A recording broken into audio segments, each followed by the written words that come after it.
Hey guys. So this week in the Philippines, especially, it's Holy Week, leading up to the crucifixion of Christ or Easter.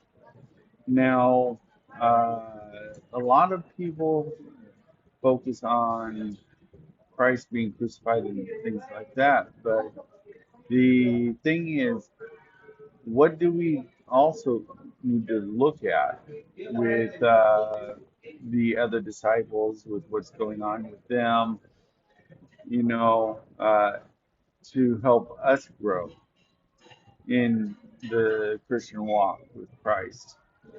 Now, you look at Peter, what was happening with Peter?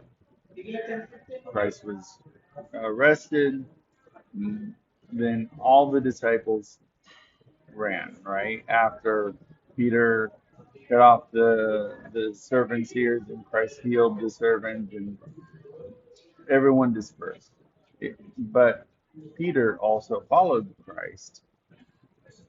So he was following Christ, but he wasn't wholeheartedly there. He kept his eyes on Christ, on the whole situation, yet he still denied Christ, right? And sometimes that can happen with us as well. We can go to church, we can be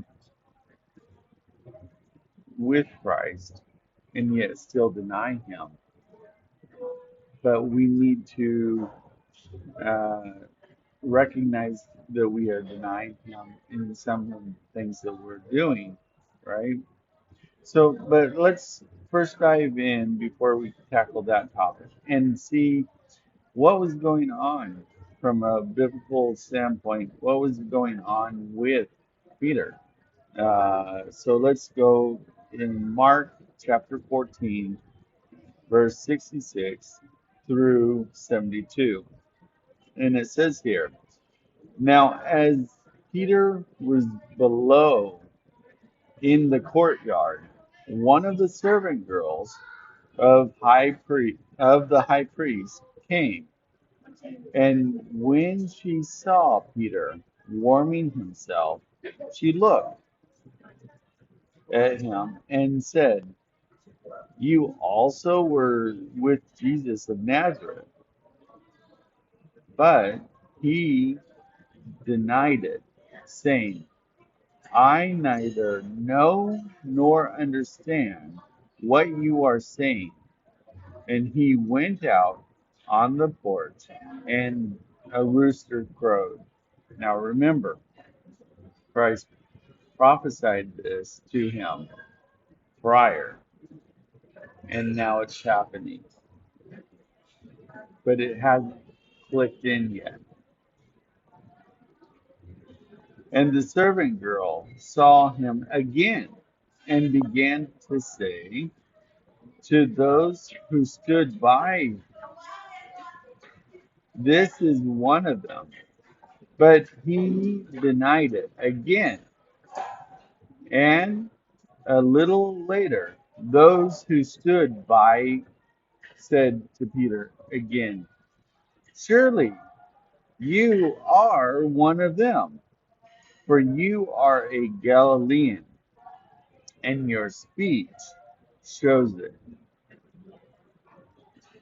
Your speech.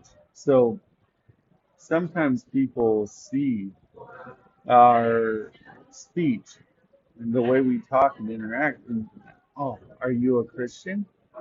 Right? And yet, when they ask if we're a Christian, some people might be too shy and say, "No, I'm not a Christian."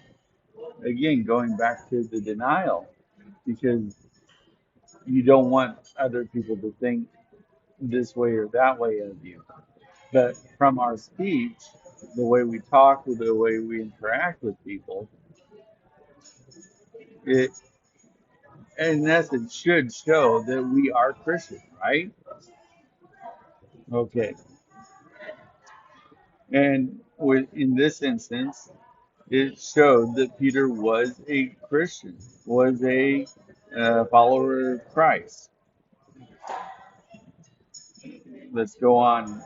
Then he began to curse and swear, I do not know this man of whom you speak. A second time the rooster crowed. Then Peter called to mind the word that Jesus had said to him, before the rooster crows twice, you will deny me 3 times. And when he thought about it, he wept. It's heartbreaking, right? We try to come to Christ, not just to go to heaven, but to actually be around Christ and to be in a relationship with him. And yet when these instances come up, some people might say, "Oh, are you a Christian?" Um, we don't know what their perspective is. Why are they asking if we are a Christian or not? But when when they come and talk to us, these are opportunities for us to show who Christ is instead of denying him.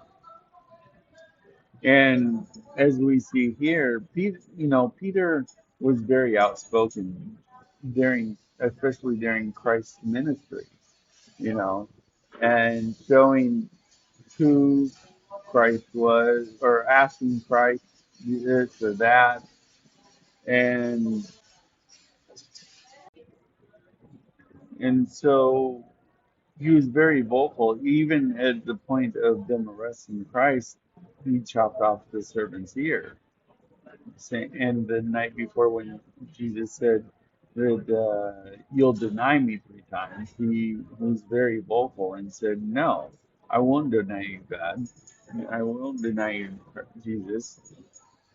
And yet he came and denied him, even to the point of saying, hey, this is not a guy I know, and blankety blank blank, to show that his character wasn't aligned with Christ.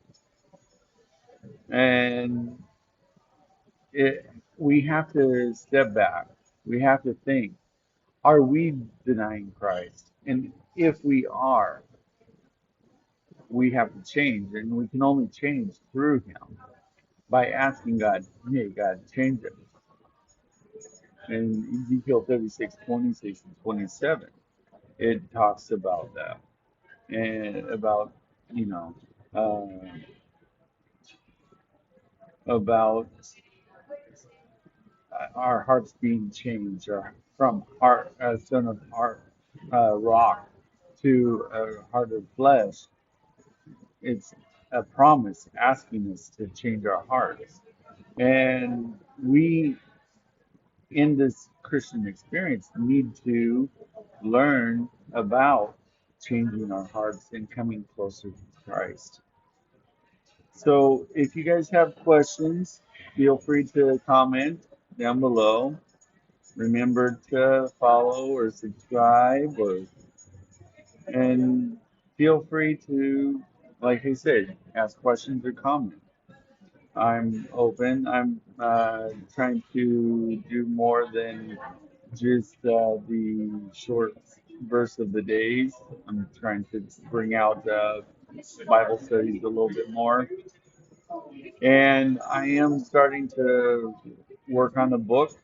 Um, in count, basically, I haven't said the title in stone yet, but the encounter with Christ, an encounter with Christ. Basically, how it those who encounter Christ have changed from that encounter. So until next time, see you guys later.